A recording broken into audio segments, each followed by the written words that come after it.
This conference will now be recorded. We'll get some good juicy tidbits and see if people want to listen in afterwards who've missed it. In particular, Barb Saul, shout out to Barb, wants us to make sure we do the recording so she doesn't miss anything. Okay. So October, Clubhouse chat. Here we are talking about, first we're going to talk a little bit about structuring classes. Go, Yeah. Chris. Go, Chris. So structuring classes, it's, how do I do it? Okay, truth. I make it up every time. Okay. Well, that's kind of where I am, so that's good. So you're doing something right. Well, so I have a syllabus that takes 1 through 8 week, and then Okay. I have a loose syllabus that takes for another 8 weeks. But after that, after the first 8 weeks, the classes tend to be a mix. Yeah. Everything from people who have just finished the 8 weeks to people who are, a year or more down the line. So there's a lot more variability. Right. Everything I bring forth, people are working at very different levels. So we work on specific skills, and sometimes we have games that we play. But each week we focus on one aspect or another depending on what everybody's needing at that time. And then every 8 weeks or so, we'll do run-throughs and let everybody get a picture of where they are. So, and then that kind of guides where we go next. Run-throughs, you mean like do like a actual like run, right? Like Title run. Right. A title run, okay. Right, okay. Yep. So. Okay. And that lets everybody get a feel for where they are. Right. Maybe at some point we can share, because I have I had an initial 6 week, and then I was doing these 3 week intro, and now I'm kind of like combining the initial 6 week I did in the 3, and then like you said, the one initial class I had that 8 people, well, everybody kind of split. So you either had people either fall out, or that they just remained a novice and they don't even, they're just there to just kind of once a week and they don't practice. Then I had people like totally split into getting more advanced, which I had to do like a separate class for them eventually because they weren't even in the same realm anymore. And it was kind of, so yeah, it gets tough because all dogs and people go at different levels. Right. So it very much just be that a mix. It's a mix. Yeah. And so, yeah, very much so. One thing that we do is we rotate through, and we only have 3 people right now, and I may have a 4th soon starting, which would be exciting. But so we rotate through and take turns on the field. But we have a lot more space behind. You can see there's a big agility field behind the tri-ball field. And so people will, who like there's some dogs that want to be working all the time and only have short, tiny breaks. And so then they go and do, exercises over in the agility side, say steering around the agility jumps or things like that, or whatever, they're having an issue with. And then Jojo prefers to work hard for like 9-10 minutes and then have a 20-minute break in the car. Like that's what works best for her. Yeah. To lower her arousal and get her a chill. So we rotate through, whoever gets there first gets to go first, and the next person who arrives gets to go next. And it's working with only 3 teams, but when, if we do build up, which I hope we do, then it's going to be trickier. It'll be too long of a wait. We won't be able to all get 4 practice sessions on the field, which we get right now. Right. That's the challenge. I started the new class. I have 8 people in it, and it's okay in the beginning because we're just doing foundations. But that's what I'm kind of like, all right, well, how am I going to do that once? Because you need space. You need space. Like balls start flying, and how do you get? And I think also saying that I don't know. like quite how to do with that yet is that there's with these high drive dogs, you also get when the balls start flying, then now you're into like this aggression realm, like you tend to get it. I don't know, Chris, or if you experienced that, because you have an inside facility too, right? Where if the Yes, dogs inside. are running around, and so in this last class, I have the other dogs that be put in crates, if there's an issue. So I guess I'll just stick with that. But that's kind of like once you get with these bigger classes, like, oh God, my just trying dog, to keep everybody. My dog can't watch the other dogs work. Yeah. She completely loses her mind. Well, we treat it a whole lot like our agility classes or anything else. The dog on the field, and we split our ring. We have maybe 2 dogs working in separate spaces. Okay. But the dogs on the field have the right, and everybody else should be in a crate, or they need to be totally chill, hanging by the side. And I'm a big believer in it's best if the dogs are in a crate and taking the downtime. There's too much tendency to end up with, people are working the dog the whole time, and the dog is far, far gone from what they are able to really learn anymore. Right. So we pretty heavily crate your dog, and so. Okay. Cool. Yeah, that's kind of what we've been. But I was just wondering if you had like another like a rotation, like I have been splitting. Yeah. Okay. All right. Just seeing if there was other. Okay. Did somebody else just join in? Suzanne's here, but her microphone's off. Suzanne, can you turn your microphone on and say hi? Oh, do you remember how to do it? There's like a little microphone. You got to click on it. Well, work on that. And there. Oh, Suzanne. There's Suzanne. Hello. You're green, Suzanne. Can you talk? All right. Well. Your mic's not working. Yeah. Join us when you can. Just chime on in and yell hello. So should we go ahead and switch to our topic, which is stress signs and keeping your dog motivated? Take it away, Carolyn. Oh, well, stress signs. I had wrote down a bunch of them, and I think, Monica, we had talked about a few. The eating grass, barking, sniffing, yawning, the typical stress signs you see in a dog. Mine tend to be barkers when they get stressed. Hello? All right, can you hear me? Yeah, I can hear you. Can you hear me? Okay. Yeah. All right. Yeah. So so what I'm trying to figure out with I guess my own dogs is the difference between performance stress and just general stress. Bodhi tends to bark all the time, regardless of his excitement. Pappy tends to be like a sniffer, or he shuts down. And so trying to figure out, like where to go back a little bit, how they're feeling that day, how to get us both, all of us in sync, not just typically my dogs and me with my training, but with my students as well, is how to recognize these signs. And because we are pressured for time, when we go to training, you only have a certain, I only have a certain amount of time, at least in the field that I work with. Or if you're doing a video of a specific run.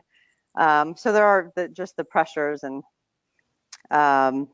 so I guess I'm getting ahead of myself. But so I would like to start with the barking. And Chris, I would love both of your inputs on this. Is how do I tell the difference between barking like, oh, let's go. Right. Herding barking. Yeah. And barking that, all right, I had enough. At least with the border collie, I'm having trouble with Right. that. But Pappy tends to do it when he's driving the ball. Right.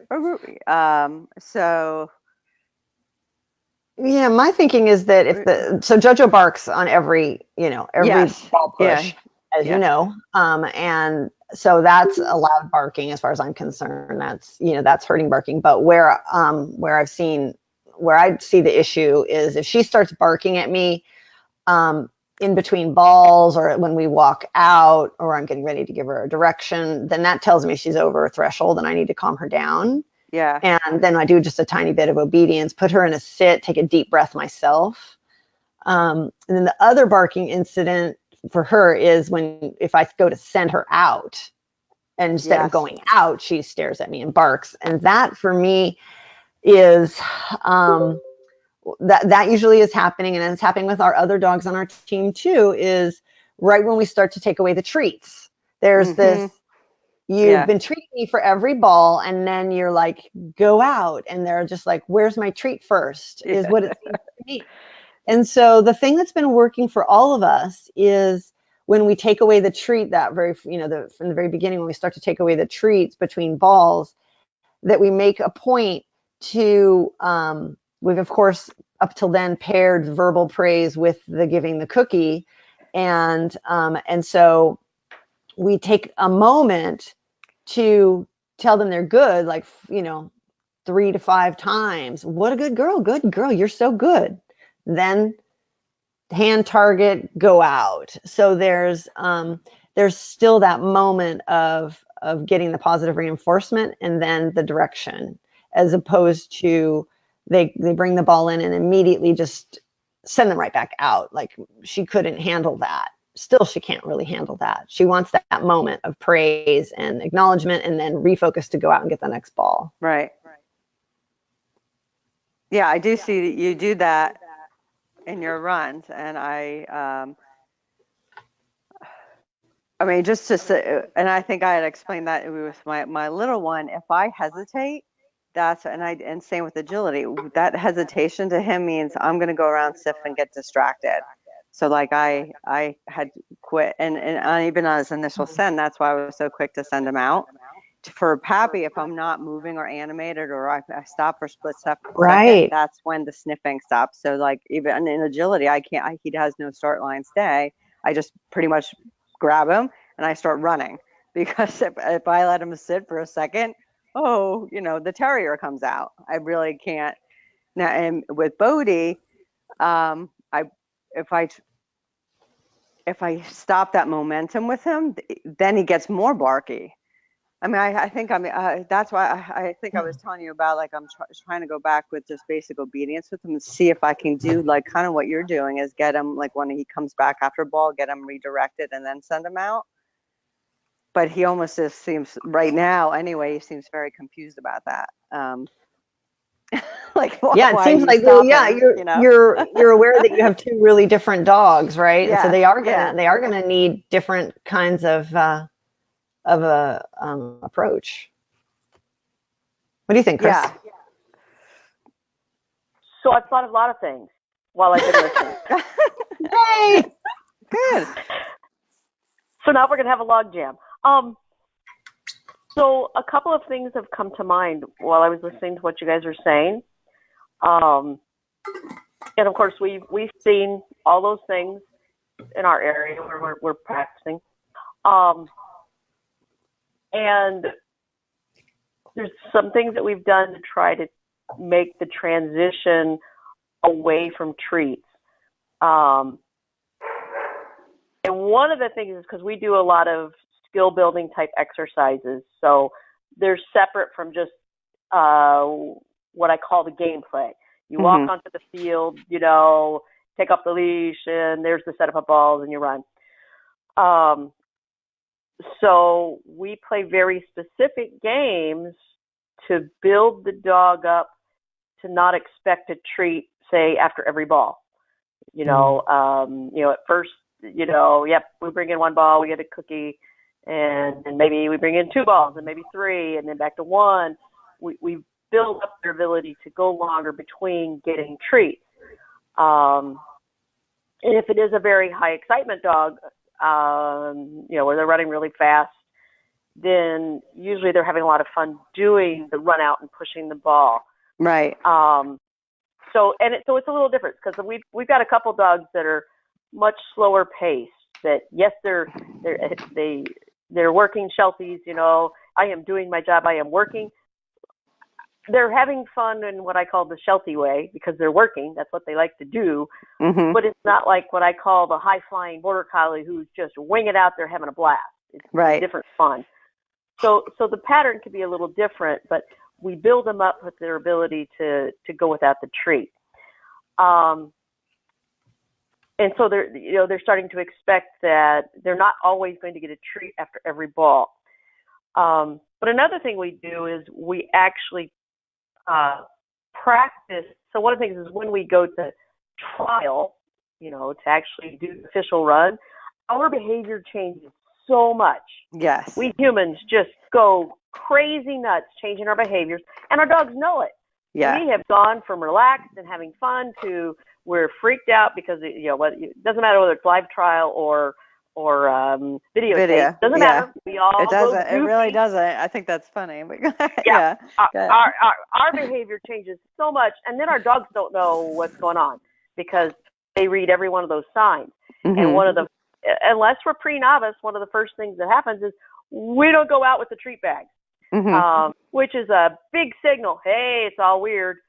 And so we've taken to sometimes we practice where no matter what we're doing, we do things like we walk out and we will have a table somewhere nearby, like behind where might be the goal area. And treats are on the table. So you walk out without the treats and you still send your dog, they bring it in, and you can reach back and get a cookie and bring it. But you didn't walk out with that treat bag. You didn't walk out thinking of treats. Mm-hmm. So they start to realize that, treats can appear even though they're not on the human. And so we build up a lot of the, we can still play this game and we can have fun and we can get cookies here and there. The human doesn't have to have that whole package on them. So that starts to build it. And we actually, the humans practicing, we may walk out like we're going to do a trial. Great. And then walk back off, go get a cookie. That whole practicing, that whole repertoire of human behaviors when we act like we're trialing. So when it is time, the dog's not going, I'm sorry, man, you're goofy and you're freaking me out. So that's something that we want to practice so that, one, we relax, because it's funny how all of a sudden we become hyper aware. Oh gosh, don't step over line. Oh gosh, don't pet your dog yet. Oh gosh, don't do all these things. And we become rigid.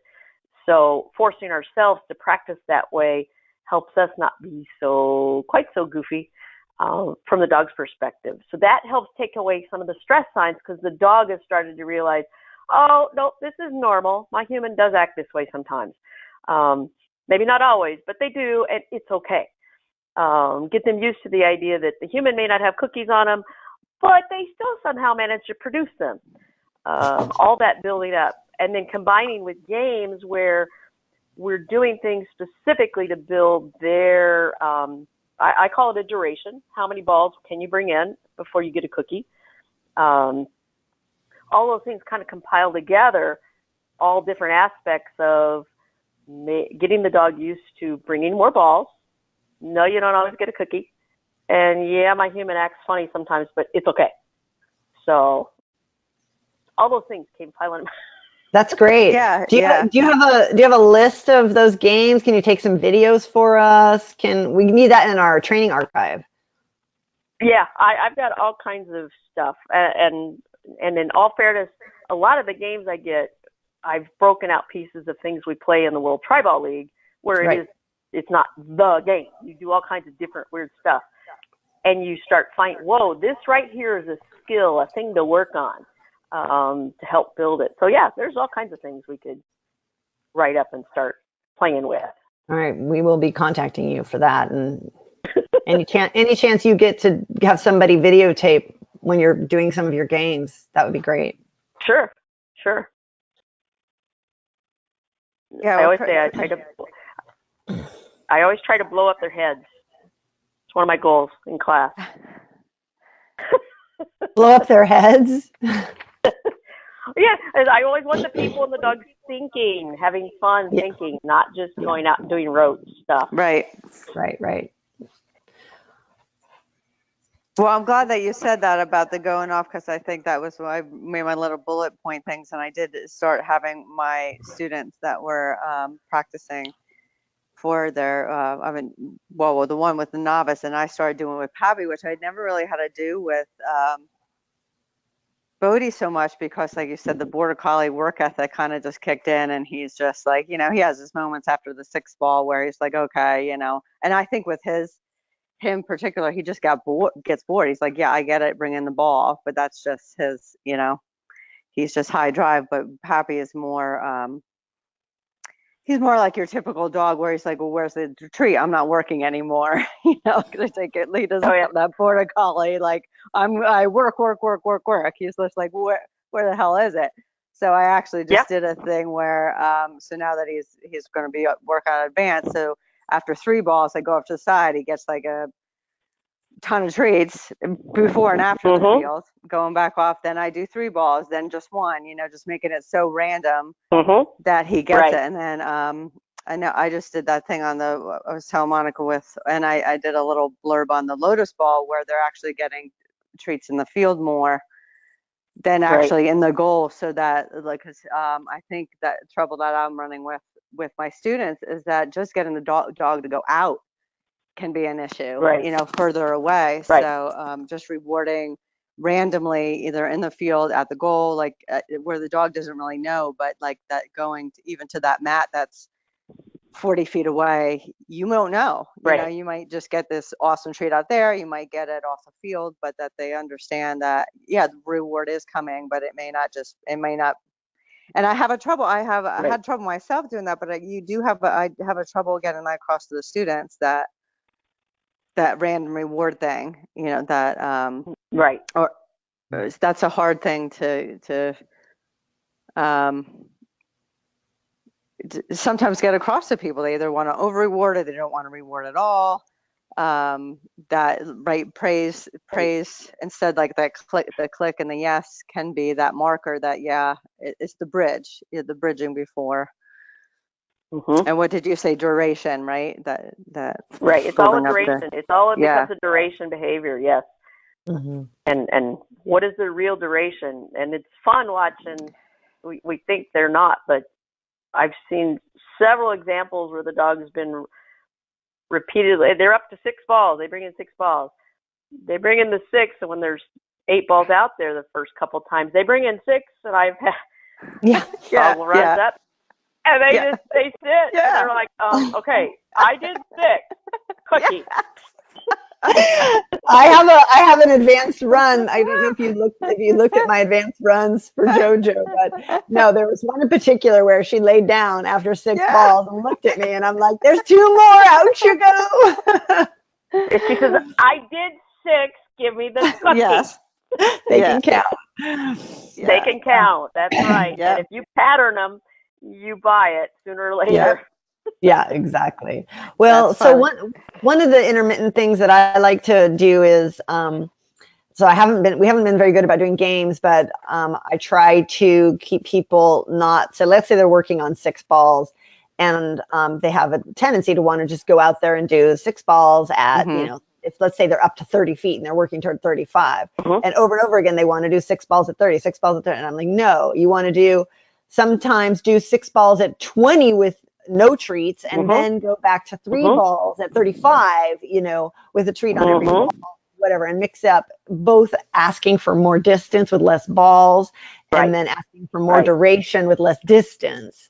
And then kind of you working from the outside in, and that you've got how many balls, am I seeing stress signs with 8 balls at 25 feet, or is she pretty good with that? And then I can do 5 balls at 45 feet before I see stress Right. signs. And so then I've got the number Right. of balls and the distance, and then I've got the higher number of balls closer, and then kind of moving those Right. two things closer, okay, I'm going to add 2 more feet to the 8 balls, and I'm going to see if I can do 6 balls at 45. Right. Right. Exactly. Whenever I always say, whenever you make one aspect harder, and especially, you're making it harder, meaning it in some way it's newer to the dog, make something else easier. Okay. Exactly, make something else easier until they really can handle whatever it is, that harder aspect of it. Don't try to make it everything the same and just make it all hard. You're going to start seeing those stress signs. Right. Get them confident running 45 feet before you're doing, with 1 ball, before you're doing 8 at 40, just Right. stretch distance separated from how many balls. So Right. break it down for them. Right. Definitely. So, but way back, I think Carol was talking about, well, how do you know the difference between barking when it's gay and excited, or barking when it's I'm getting frustrated? You'd mentioned that, and I was thinking, well, I guess it usually that so depends on the dog. I guess I look at the stress signs as what's different for that dog. You know what I mean? I have to take all of the picture in and say, well, this dog, I think Jojo made, well, her dog always barks when it's bringing her ball. Okay, well that's normal then. That's what we're doing. But if the dog is normally relatively quiet and they start barking, and it's funny, I don't know if Suzanne is actually here. Liza her dog is a perfect example of that. Liza runs almost silent, but she is a Sammy, and when she talks, she's definitely talking. If Liza's given, if she's given Suzanne lip at all, Lip, yeah. Yeah. She's not comfortable. Yeah. That's a stress sign. When she starts talking, as soon as she starts talking, something's up, and we need to look at what. So she's very sassy about, whoa, what are you doing? You don't have permission to do that yet. So it just depends on the dog. Suzanne just put that she's here. She just can't talk. Yeah. Oh, okay. Uh-huh. So but yes, her dog is just a beautiful example of barking as a sign that I'm telling you, this ain't no pay. Yeah. Right. So know the dog. Pay attention to what's normal for Know the dog. Right. Yeah. Yeah. Okay. It really does just depend. Okay. I have a hard time with Bodie's my first border collie, and just because he barks at everything, and I worked with she's a American Tribal trainer in Statesville that she actually did one of the videos, Towser dog, Karen Milk. Anyway, but so I had taken Bodie to her because of that, and she's just like, he's just a barker. He's like, but she said, if you were to do a live trial, you might get a judge saying, no way. Really? Yeah, but she said, but only if the dog doesn't perform or can't perform because of the barking. Like there was a different, so she brought up some points that like barking can be seen as like refusing, right? But he seems to do the task he just gives me. But sometimes like I'm starting to like when he does that turn on he turns when I do the send out. Faces you. Monica, you said, it faces me. Yeah. So it's just like screw you, like if I was to say it, but he does it. Then he does it, and he brings the balls and fine after that. So it's really hard. I'm still, he's a young dog, and I think he's just mouthy. And I never know when he's gonna. I don't know if that's stress of just like I can't wait, and then he barks at me when he gets to the point. But it's almost like hurry up and release me. Like he just bosses me around. He just bosses. I'm just. Sometimes I feel like I'm the dog, and Who's the boss? We all Who's know the about boss, those turkey right? dogs. Yes. But so there's a good chance, if your dog's, so a couple possibilities. If your dog's been running out, but all of a sudden they run out some and they turn and bark at you, that says something's funny. Yeah. Even whether it's the dogs, well, they're over ramped up, or you changed your cue. Something's different about your behavior, or they're not comfortable with a different distance or something. So it can very much be a stress sign when they break off, whether they break off and sniff or break off and bark or whatever, that something's up. And same with getting behind the point. If they get behind the point ball and they're still really barking, sometimes I like to try to get the dog to settle down some. One of the things that can happen is if the dog's really barking at any point and you cue them for known behavior, whatever that is. Let's say they're behind the point ball and they're barking, and you cue them. You give them the push, or you tell them to come back to you, whatever. In essence, you're reinforcing the bark. Reinforcing it. Yep. Yep. Because I'm so glad that you said that, because I was going back and looking through some old videos, and there was one in particular where he's just giving me shit, basically. Sorry my language, but like he's just giving me, but I tell him to put, because I was videoing the thing. And then he pushes the ball and it says high pitch, like, yes, you finally did it. And I was thinking the same thing. I'm like, I just reinforced that behavior by letting him push that ball. Yep. So what would you do at that point? So they're behind the point ball and they're barking at you. Then do you just wait? Call them off? I don't know. I mean, you said calling them off would also reinforce it. If you're giving any known cue, if you're just chattering, if you're just chattering, you shouldn't be anyway. But if you're giving some known cue, in other words, the dog knows this thing, whether it's come, push, doesn't matter. You have just reinforced that barking in the chain. Barking's just a behavior. So that just became a part of the chain, especially if you repeatedly do it. Mm-hmm. Dog's barking and you say push, you've started a chain that says, I go out, I get behind the ball, I bark, she says push, and I push. Great, I got the chain. And so then the barking will just get stronger and stronger, because that's how I make my humans say push. And so, yeah.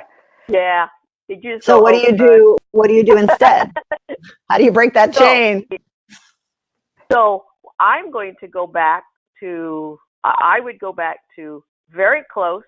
In other words, not a big distance, because especially for our fast dogs, even the running is fun and we get ramped up. So I'm going to go in close so we don't have to run real far. And I'm going to send them. I might even go back to sending them out on a mat so it's very known. And the moment they hit their point behind that ball, I'm going to mark and reward, assuming they haven't barked. If they do bark, I'm most likely just going to walk away. We might come back in a moment and try again. But I want to be fast. I want to catch that moment they hit that spot and mark and reward before we've done any barking. And I may give the push after that. I might call them back. But I'm looking to get into some pattern that says, I just want you to get behind that ball. That's all I'm asking. I'm not asking for the bark. I want to get that reward in before it happens. That's going to be one of my first methods. Okay. Wow. If they are going out if they're going out on the run and just barking like a madman, I'm most likely going to try to do some things to get them before we ever get out there.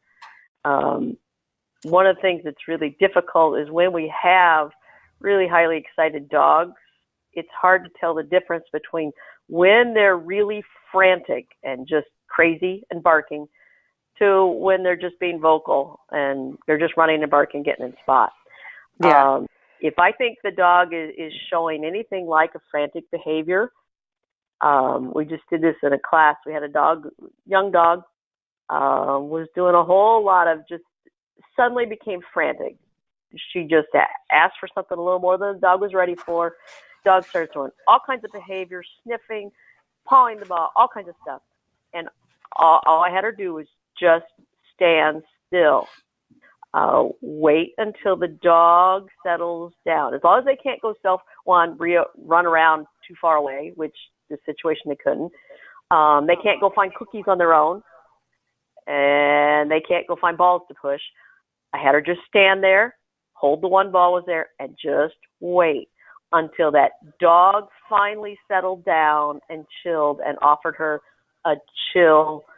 In this case, it was a sit. Just came and sat, and you could almost see the dog go. And I said, "There, reward your dog. Give him the push."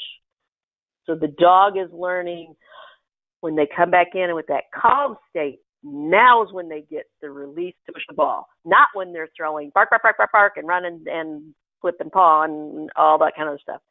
It means an incredible amount of patience to wait till that first time when they finally go. Right. And when they do that, that's the time to reward and get in there. So they start really, whoa, it's when I chill. It's when I come down. And so sometimes we go all the way back to the beginning. It's like, nope, you're not going to get any more reinforcement for being high-strung running and having fun like that. So tense and frantic. It's going to be when you come back and you're working in your calm mind. So that's hard to do. It takes a lot of patience on the human's part. Right. A lot of patience. Okay. Well, so worthwhile, though. Thank you, Chris. I guess go ahead. No, you go ahead. Well, I was thinking with that, I guess my thinking on that, and so I'm definitely gonna try it, but because I do, not to compare agility with it, because I think they're completely different sports, but I think I've seen when I worked with Karen in a group class, there was another border collie with this exact same behavior as Bodhi, like the barking, the woman was really, really trying to get the dog not to bark. But in the interim, while we were doing those exercises, the dog, because he wasn't allowed to do barking, and he spent so much time, like as soon as the dog would bark, he would be called off or putting it down and try to get him in a calm state, that the dog almost like he put himself into like in the corner, or he was looking to get in this crate, like he was stressed out. The dog became stressed out because he wasn't allowed to bark. Like to him, that wasn't fun anymore. So I guess that was my only fear, is that like if I try to curb that behavior, and I get what you're saying, but it's definitely something just in general, Bodhi as a dog, to get him not such a frantic mind. But I think it's a game for him, and he enjoys try ball, and he enjoys chasing the ball, and he barks even when I just throw a ball. Would I be taking enjoyment away from him? I guess that was my like. But no, I don't think so. Okay. Yeah, I see what you're saying, and I think one of the things is when and this was very much the lesson that was going on for this individual and their dog. Okay. When the dog would get ramped up, very much now just sit, be still, be quiet. It's the dog was frantic and barking, and the handler's initial attempts were to just try to stop it. Yeah. And in what I'm talking about, you wait for the dog to come down and chill and offer you the calm behavior, because they can do that, versus making them do that, telling them. Right. Okay. Right. It's them learning to find that place. Calm. And they find the calm. If you think about it from the human standpoint, if you're jacked up, excited, angry, what doesn't matter, scared, and somebody comes up and says, "Stop," it doesn't matter. Yeah, chill. Stop being right. Does it work, or do you feel like following it's counterintuitive. Yeah, you're right. Yeah, it's counterintuitive. Absolutely. It does not work. Yeah. You tell me to settle down, and I'm liable to yell louder. Yeah. Don't tell me to calm down. Yeah. Yeah. Exactly. Don't you tell me that. And so we'll really get that for the dogs. So Yeah. letting the dog find it, that place, that settling down, and finding because it does, you're right, that becomes a big piece of that game. Mm-hmm. I bark, you respond. I bark, Yeah. you respond. This is fun. But it's not really the try ball or whatever. You know, it's one thing if you're just throwing a ball. Okay, that is part of the fun. Yeah, we bark, we get you to throw. But the dog can be having fun and having a great time without the frantic part. Yeah. And that's what we're looking to remove, that frantic piece of it. And so waiting for that dog to go through, because a lot of times they hit that frantic because they're not comfortable somewhere in the training. It's been pushed too far, whatever. There's dogs running outside the field. It doesn't matter. There's something that hasn't worked up, and we need to let them deal with that. There's big spiders outside. I don't know. Right. Let them come to terms with that and then come back. Okay, now we can go back to having fun in a calmer state. So it's very different from shutting the dog down. Right. Which is just exactly what you expect. Yeah, that was great description of that agility dog. So, Chris, you're not saying a blanket statement that barking is bad and it should be trained out all the time. You're just saying frantic when it crosses that frantic. Right. Yep. When we've got frantic stuff, if we train in that frantic stuff, all those behaviors get wrapped up in what we're doing, whatever it is we're doing. So if it's tribal, it's tribal. Even though they're doing those behaviors because they're frantic, they get paired with whatever it is we're doing, pushing the ball, going out. And so I really don't want those behaviors that come from that frantic state paired with that. I want them to be able to work calm. They're still having fun, but they're working in a more calm thinking state, not frantic. Because that's where you get a lot of that goofy stuff that you don't want, whatever it might be, biting the ball, whatever. Crazy stuff. Cool. That was awesome. Chris, you don't work outside, so maybe you don't have any input on dogs eating grass, but maybe you do know about it. Like, is stopping to take a couple mouthfuls of grass always a stress sign, or could it be that your dog is a herding dog that somehow thinks it's a sheep?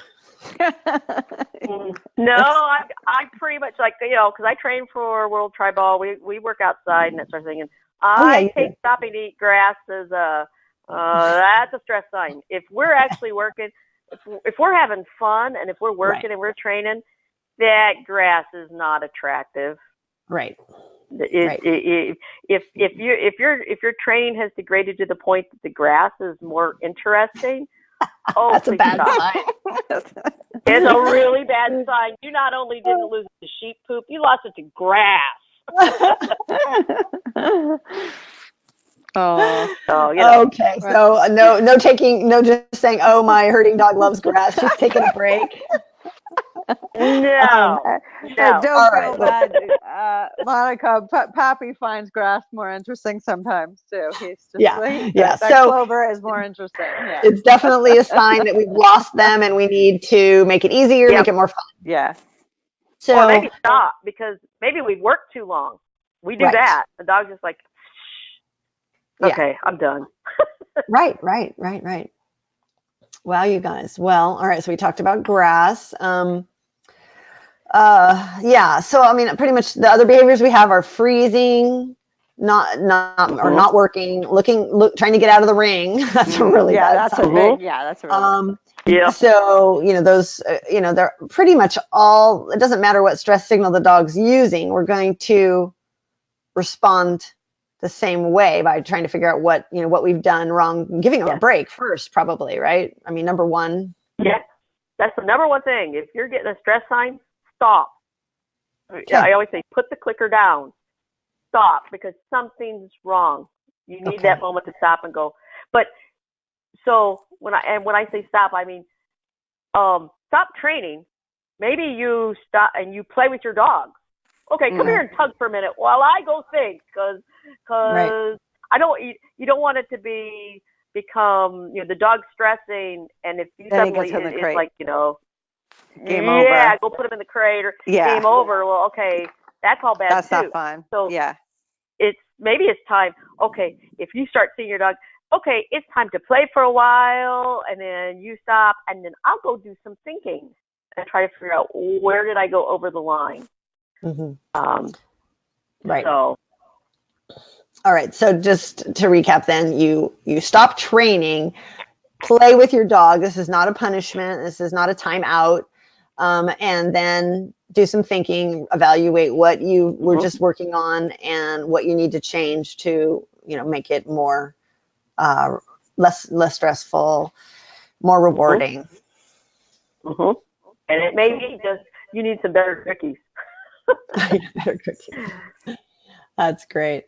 Well, I had a scenario I wanted to run by you guys, and I think I figured it out, what happened. And so then you guys can give me a comments at the end.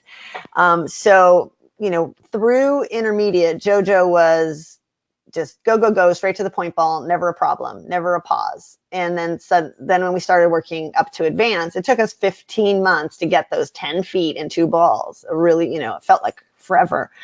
Lots of stress signs, in there. And I went ahead and filmed, despite the stress signs. So if you go look at my advanced run, I don't know if you saw it, Chris, but you'll see, I believe she's stopping and eating. I think we got a fault on every run for not going straight to the point ball.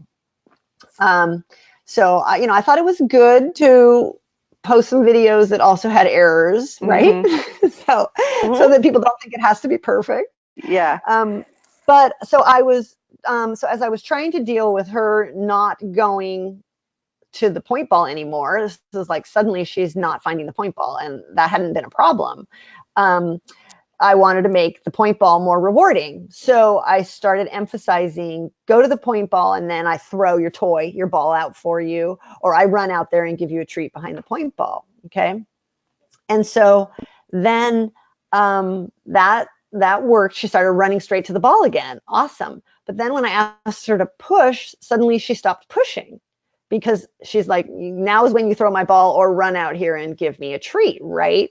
And so then she wouldn't push. And so then I had a phase where we went through where she wasn't pushing. So then I started reinforcing, just just the point ball, break the balls and bring me the point ball and you get a big jackpot. And then we cycled back to her not finding the point ball, but her running out there. Oh no, that's right. The next thing that happened is she stopped not waiting the 3 seconds, and she started pushing not the point ball, but the one in the second row. Yeah. And hurrying to get that jackpot. Yeah. And I was like, oh my God, I'm just chasing this, this problem from one spot to the next. What am I doing wrong? And then I was just, okay, what am I doing wrong? And I said, oh, I have not been intermittent enough where I throw in, say, what I should have done was say 3 times out of 5, I treat her at the point ball, but 2 of those times she pushes, and 1 of them she gets a jackpot, and 1 of them, after the first ball, and 1 of them she gets, doesn't get a jackpot after the first ball, but she gets a jackpot after the second ball or the third ball or whatever. And so randomize it, instead of going, okay, now I'm going to sit here and do 5 times in a row where I treat her behind the ball and get her really running right out to that ball. And so that is my assessment of what I did wrong. And I wonder what you think about that.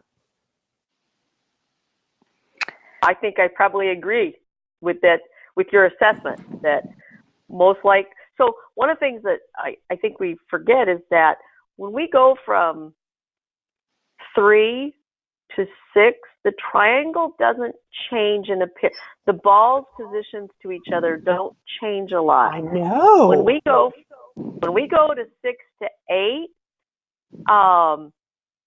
the point ball, honestly, if you look at the row of 3, those 2 outliers look just as out alone as the point ball.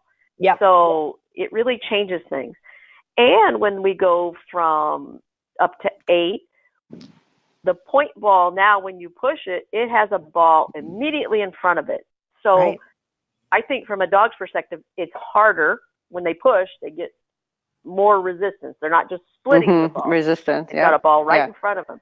So, so there's some real differences. What the dog sees. So finding point. We'll go back and put a mat back down. Hello, this is the one. This, you know, even though these dogs are pushing 6 balls and they could find 8, but finding the point ball, we go back and put a mat. So, you know, yes, it looks different. Hello, remember, right here. We'll keep it in really close for a while, but until we, so in other words, because with the dog, typically at that point has so much distance, we tend to try to add the distance too fast when we go up to 8. And the reality is the dog is struggling with some stuff. Like, you know, wait, where am I supposed to be? So keeping it in closer. And then I think what you found was probably exactly right. When you realized you were missing point ball, you very much probably rewarded too often at the point ball. And so the dog's, oh, so there's a new game. I should just get here and not push. So get them going out, but you probably did the right. They need to push occasionally too. Get that. If we reward too often in one place and one thing, the dog's like, oh, that's the job. The job's changed now, not push the ball. And you did the right thing. You started getting more intermittent. I think you addressed that properly. So yeah, you figured out your problem, and then I think you did the right thing. You started mixing it up. Yeah, it took like 3 months. 3 months of chasing my tail to figure it out, but. Well, you know, I like that you say this. Yeah, I like that you're all being so honest about it, because I think, and my thing is that, you know, like, to me, they're the best teachers, right? And you know, I don't know what the hell I'm doing. It's like he basically taught me the game in some respect. But Chris, I just want to add to like what you were saying about like how the triangle changes. And it's funny, that's why I love going back to these videos, and I always keep even the ones that are major failures, because like you can learn so much from them. So one thing that I actually found that with Bodhi, making that point ball bigger, even though he kind of had struggled a little bit finding like his center with it, is that then he would push the point ball when they were the same size. He did exactly what you were saying, Monica, with JoJo, is that he'd go to point ball, but then he was hitting the one right to the side, until I made it just a little bit bigger. And I don't know why exactly that is, but making it a little bit different for him made a huge difference. Then he was hitting it every single time. And also, what I found with that is that, and somebody else had mentioned this to me about the game itself, is that, especially when we were dealing with particular herders, is that they want to go to the one that's, and again, he's my first herding breed, so I don't know that much, but that circling behavior is that, and I think like watching Bodhi, like he was just like, why the hell am I not pushing the one that's closest to the goal? Like he figured out like, all right, the object of this game is getting these damn sheep balls into the goal. Why the hell am I not bringing the one that's closest? Like I really think he kind of figured that out and was like, and that kind of added, like that spinning behavior really started happening when we started adding the distance. And he's just like, well, and he also knows the game now, right? Like, why the hell am I just not bringing that point of this ball in? Right. So it was almost like, right. It was, so I'm just thinking, I'm trying to think like how he is. So I had to convince him, yes, that point ball, you still want to bring that one in. And I did that just like you did, Monica, like where I'm reinforcing the shit out of point ball by using lotus ball. And Chris, I brought in the mat again, you know, just saying like, yeah, you have to go to that point, and bring it in. But even still after that in advance in those runs, and I think me and you, Monica, are on the same page that they were going to point beautifully, but then they were hitting that second ball. Yeah. Right. And it wasn't until I went to master and I made that ball a little bit bigger that he started hitting that point ball again. But it was changing. And I think, Chris, you nailed it kind of in that the number one, that triangle becomes different. Yeah. there's so many aspects that we're not seeing at that dog. I wish I could put a GoPro on the dog and see how everything kind of changes. So there's so many dynamics of the game, and I think it's refreshing to talk to you both, because like it's not that, well, it's not always, I think it's our training is a big part of it, but there's so much that we're not seeing that the dog is experiencing, the smell of the grass that day, the mood that they're in, the mood we're in, the smell of the unspayed bitch a mile away, or whatever. So I'm glad that anyway that you had mentioned that, Monica, about how you kind of are. Sorry, I'm just letting my dog out. Where you're running into issues and how you try to correct it, and the intermittent stuff is all part of it too, is rewarding for different parts. Sorry if I went off on a tangent, but I just wanted to point out that there's a lot more to it than just like distance. It's everything.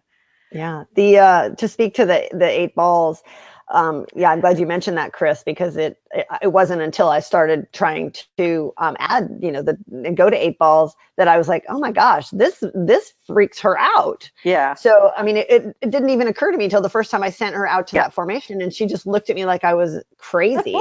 So now we're building in with our dogs that are at intermediate level, we're building in a regular a formation of 4 balls that are one, a ball of 1 and then 3, and then we, and then so that if the dog is at the is kind of seeing the same view, so there you've got a total of 4 balls, and it's 1 ball and then a row of 3, and so that's really helped. And I think that our other dogs are not going to have such a hard learning curve, because they've seen that formation regularly through their training.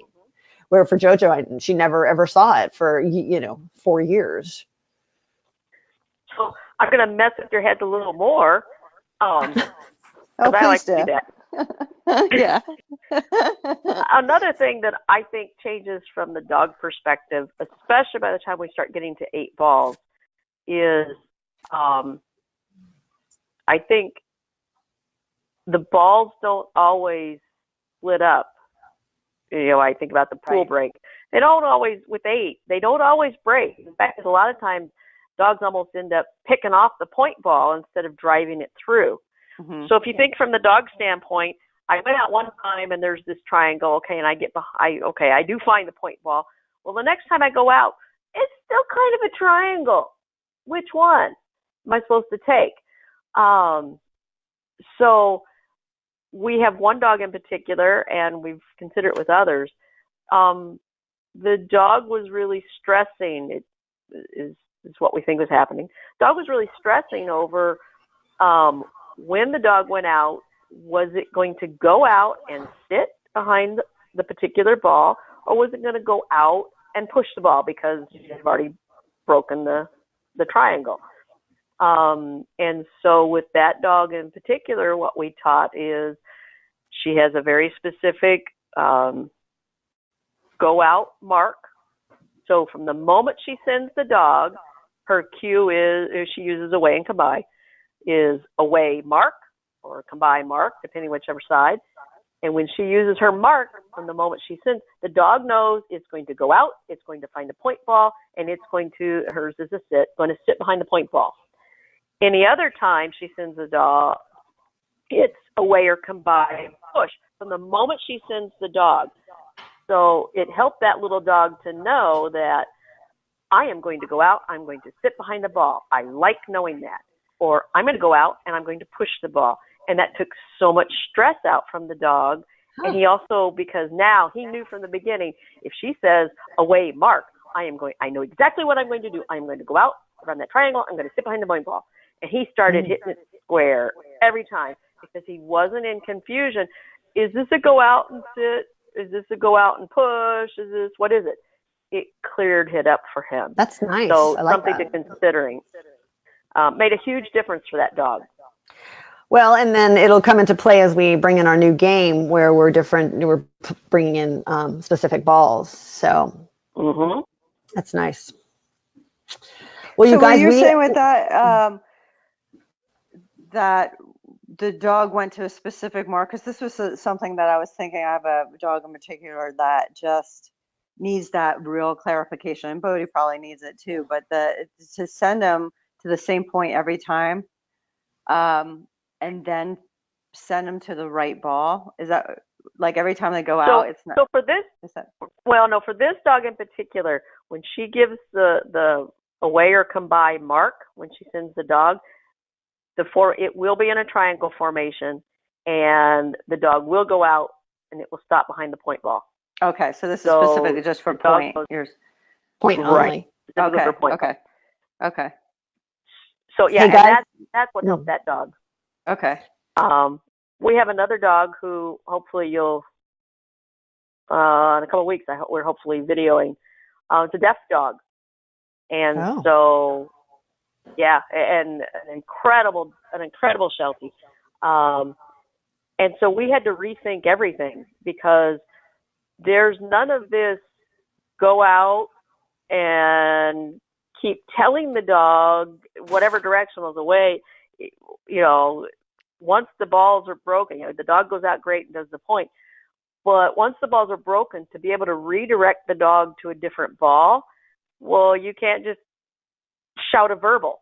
You got nothing, man. Right. So yeah, with visual. that dog,